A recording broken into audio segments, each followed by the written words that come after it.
आज के इस वीडियो में डिस्कस करते हैं बेहतरीन sum from linear equation in one variable. तो चलिए, हमें हमेशा पता है जब भी हम वर्ड प्रॉब्लम्स करते हैं सबसे पहला चीज होता है पूरे सम को पहले एक बार पढ़ लीजिए सो दैट हमें कुछ तो आइडिया आ जाए। तो चलिए पढ़ते हैं। स्टेटमेंट क्या दिया है? Numerator of a fraction is 5 more than its denominator. If 4 is added to the numerator and the denominator, the fraction obtained is 6 upon 5. Find the fraction. तो हमने एक बार स्टेटमेंट तो पढ़ लिया, हमें पता है कुछ तो यहाँ पे न्यूमरेटर की बात चल रही है, डिनोमिनेटर की बात चल रही है और लास्ट में बोला गया है फाइंड द फ्रैक्शन।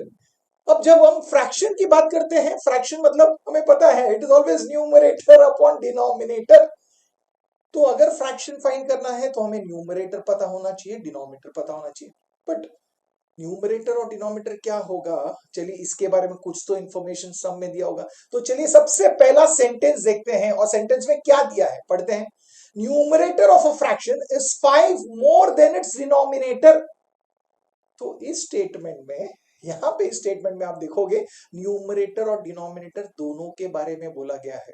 और अगर कोई भी स्टेटमेंट हो जहां पे दोनों चीजों के बारे में बोला गया है, दो क्वांटिटीज के बारे में बोला गया है और जो बाद में आता है उसे हम वेरिएबल एज्यूम कर सकते हैं। ऐसा ट्रिक है, ये सिर्फ एक छोटा सा मैंने ट्रिक दिया है जो मैंने लास्ट वीडियो में भी किया था जिसमें हमने फ्रैक्शन का एक सम किया था। अगर नहीं देखा है तो जरूर देखना, उसका लिंक मैंने डिस्क्रिप्शन में दिया हुआ। बट वो तो ट्रिक है, बट समझ के भी लीजिए क्यों हम ऐसा कर रहे हैं। Numerator of a fraction is 5 more than its denominator, मतलब न्यूमरेटर डिनोमिनेटर से ज्यादा है बाय 5। मतलब अगर हमें डिनोमिनेटर पता चलेगा तो ही हम न्यूमरेटर फाइंड कर सकते हैं, है ना। इसलिए हम डिनोमिनेटर को वेरिएबल एज्यूम करेंगे बिकॉज हमें डिनोमिनेटर पता नहीं है। तो चलिए लिखते हैं, सबसे पहला स्टेटमेंट समझ गया, let the denominator of the fraction be. अब वेरिएबल आप कोई भी ले सकते हो, ए ले लो, बी ले लो, कोई भी अल्फाबेट ले लो। तो हम लेते हैं यहाँ पे एक्स। अब अगर डिनोमिनेटर पता है तो क्या हम न्यूमरेटर जान सकते हैं? बिकॉज स्टेटमेंट में क्या दिया है, न्यूमरेटर इज मतलब इक्वल टू, इज 5 मोर मतलब 5 ज्यादा है, मतलब +5 है। वेरी गुड, ओके +5 है, बट +5 किससे, 5 ज्यादा किससे? Then its denominator. अब मुझे बताइए हमने डिनोमिनेटर को क्या एज्यूम किया? हम बोलोगे डिनोमिनेटर तो x है, दैट मींस न्यूमरेटर क्या होगा, x + 5। ब्यूटीफुल, ये बहुत इंपॉर्टेंट। मतलब इस स्टेटमेंट से हमें न्यूमरेटर और डिनोमिनेटर के बारे में पता चल गया। अब बोलोगे वाह, अगर न्यूमरेटर और डिनोमिनेटर पता है मतलब हमें किसके बारे में पता चला, फ्रैक्शन जो हमें फाइंड करना है। तो अब फ्रैक्शन क्या लिखेंगे, it is numerator upon denominator. Numerator को ऊपर लिखना है, देखिए न्यूमरेटर क्या है, x + 5, ओके, अपॉन डिनोमिनेटर मतलब अपॉन x। ये है वो फ्रैक्शन जो हमें फाइंड करना है। अब इस फ्रैक्शन को देखिए, अगर ये फ्रैक्शन हमें फाइंड करना है तो आप बोलोगे इस फ्रैक्शन में सिर्फ एक ही चीज है जो हमें नहीं पता है, क्या है वो, x। मतलब वो अननोन है जिसके बारे में हमें पता नहीं है, उस वेरिएबल का हमें वैल्यू फाइंड करना है। अगर उस वेरिएबल का वैल्यू हमें मिल गया, हम वहां पे सब्स्टिट्यूट कर देंगे और हमें फ्रैक्शन मिल जाएगा। इजी है, वेरी गुड। अब अगर वेरिएबल का वैल्यू फाइंड करना है, हमें पता है वेरिएबल का वैल्यू फाइंड करने के लिए हमें एक इक्वेशन की जरूरत होती है, और वो इक्वेशन कैसे फॉर्म करेंगे, चलिए देखते हैं। उसके बारे में कुछ दिया होगा, तो हमें कंडीशन दिया होता है, तो हम वो कंडीशन यूज करके जब इक्वेशन फॉर्म करते हैं उससे पहले लिखेंगे according to the given condition. अब कंडीशन पढ़ते हैं। If 4 is added to the numerator and the denominator. अब कंडीशन का एक पार्ट पढ़ा है, क्या दिया, 4 ऐड किया है हमने, 4 को ऐड किया है कहां पे, न्यूमरेटर एंड डिनोमिनेटर दोनों को। ओके, न्यूमरेटर और डिनोमिनेटर दोनों को मतलब पूरा फ्रैक्शन की बात करें तो चलिए हम पहले फ्रैक्शन को लिख लेते हैं। न्यूमरेटर को हम ऐड करते हैं 4 से, मतलब +4 कर देते हैं।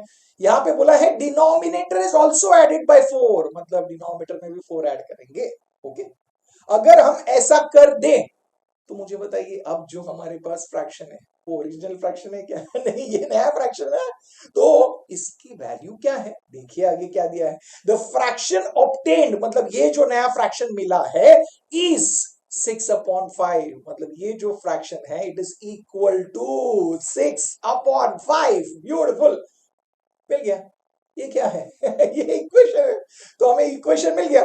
नाउ अंडरस्टैंड क्या है ये? This is a equation in one variable, एक वेरिएबल में, that is x, right?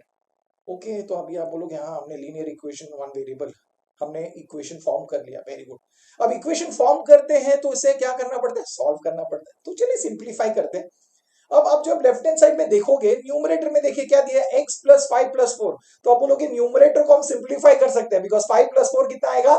9। So 5 plus 4 हम लिखेंगे 9, दैट मीन न्यूमरेटर बन जाएगा x प्लस 9। डिनोमिनेटर तो ऐसे ही रहेगा x plus 4, that is equal to 6/5। अब चलिए इसे आगे सॉल्व करते हैं। अब कैसे सॉल्व करोगे? अब आप बोलोगे इसे सॉल्व करना है, देखिए लेफ्ट हैंड साइड में एक फ्रैक्शन है, राइट हैंड साइड में एक फ्रैक्शन है। जब भी एक फ्रैक्शन इक्वल टू फ्रैक्शन है, फ्रैक्शन इक्वल टू फ्रैक्शन अगर हो, तो कैसे सॉल्व करते हैं? सिंपल है, जाहिर सी बात है, हम क्या करेंगे? क्रॉस मल्टीप्लाई करेंगे। तो क्रॉस मल्टीप्लाई करेंगे मतलब यहां से 5 वहां पे मल्टीप्लाई होगा, तो क्या करेंगे? 5 इंटू x प्लस 9 बाइनोमियल है, उसे ब्रैकेट में लिखना, गलती मत करना। तो लिखोगे 5 into bracket x plus 9 is equal to, अब x plus 4 into 6 right hand side में आएगा, तो 6 इंटू x प्लस 4 बाइनोमियल है, ब्रैकेट में लिखेंगे। वेरी गुड, ये स्टेप बहुत इंपॉर्टेंट था, बहुत इजीली कर लिया। चलिए अब नेक्स्ट स्टेप क्या है? अब बोलोगे लेफ्ट हैंड साइड में भी ब्रैकेट है, राइट हैंड साइड में ब्रैकेट है, चलिए ब्रैकेट को ओपन कर देते हैं, सिंप्लीफाई करते हैं। ओके, तो लेफ्ट हैंड साइड में क्या होगा? 5 मल्टीप्लाई करना है x प्लस 9 से, दैट मीन्स 5 को हर एक टर्म के साथ मल्टीप्लाई करना है। तो 5 इंटू एक्स क्या होगा? 5 इंटू एक्स होगा 5x, very good, plus 5 into 9, how much is that? कितना है? 45, ब्यूटीफुल। हमने लेफ्ट हैंड साइड में ब्रैकेट ओपन कर दिया, equal to right hand side में देखिए, आप बोलोगे बहुत स्मार्ट है, हम कर सकते हैं, चलिए कीजिए।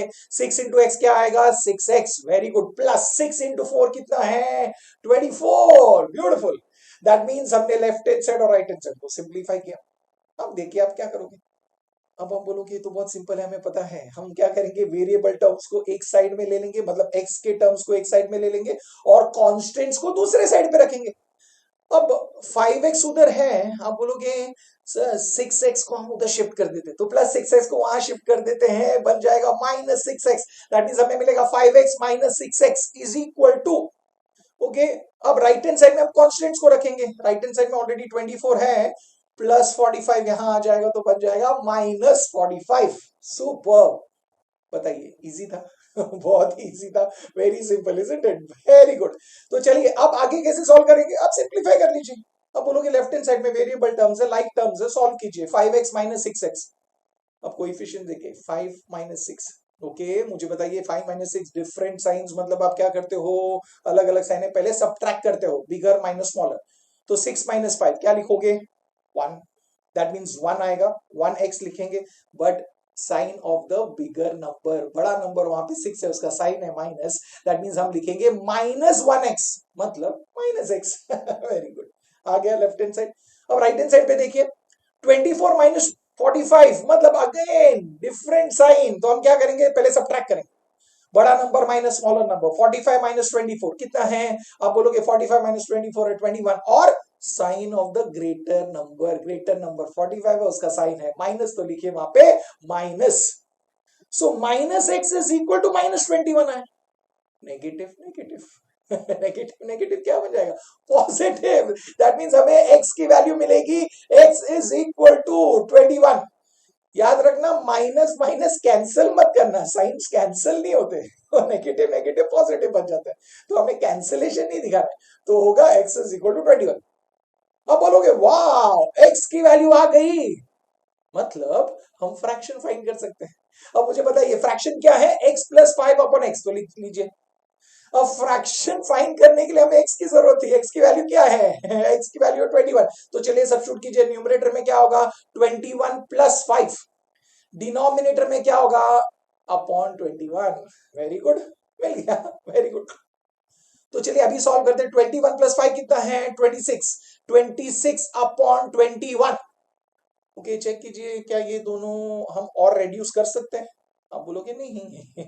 एक ही कोई ऐसा टेबल नहीं जिससे दोनों जाता है, मतलब कोई कॉमन फैक्टर नहीं है, ये इसका लोएस्ट फॉर्म है, मतलब हमें फ्रैक्शन मिल गया। अब फाइनल स्टेटमेंट लिखिए, क्या लिखना है? हमें फ्रैक्शन फाइंड करना था, हमने फाइंड कर लिया, तो हम लिखेंगे therefore the required fraction is 26/21, और हमने ये सम सॉल्व कर दिया। क्या ये इजी था? अब बोलोगे बहुत ही इजी था। अब याद रखना, linear equation in one variable से हमने सॉल्व किया, एक वेरिएबल से सॉल्व किया। ये सम हम दो वेरिएबल से भी सॉल्व कर सकते हैं। न्यूमरेटर को x ले सकते हैं, डिनोमिनेटर को y ले सकते हैं। फर्स्ट कंडीशन दिया है उससे एक इक्वेशन बनेगा, दूसरा कंडीशन दिया है उससे दूसरा इक्वेशन बनेगा, और उन दोनों इक्वेशन को सॉल्व करके हम x और y की वैल्यू फाइंड करके फ्रैक्शन फाइंड कर सकते हैं। बट ये होता है आपको 9वीं में आता है, 10वीं में आता है, अप टू 8 ग्रेड तक कोई भी बोर्ड हो, चाहे वो सीबीएसई हो, आईसीएसई हो, स्टेट बोर्ड हो, आप पढ़ते हो always solving with one variable. तो इनके लिए मैंने ये 6 के लिए, 7 के लिए, 8 के बच्चे जो है, आप ये रिफर कर सकते हो linear equation in one variable के लिए सॉल्विंग। Wasn't this easy? आप बोलोगे बहुत इजी था। अब आपको समझ में आ गया है, आप चाहते हो ना आपके फ्रेंड्स को भी पसंद आना चाहिए, उनको भी ये पसंद आना चाहिए, उनको ये लाइक करना चाहिए, और उन्हें ये बहुत अच्छी तरीके से सॉल्व करने आना चाहिए, उनको कॉन्फिडेंस बढ़ना बहुत जरूरी है। तो इस वीडियो को शेयर कीजिए।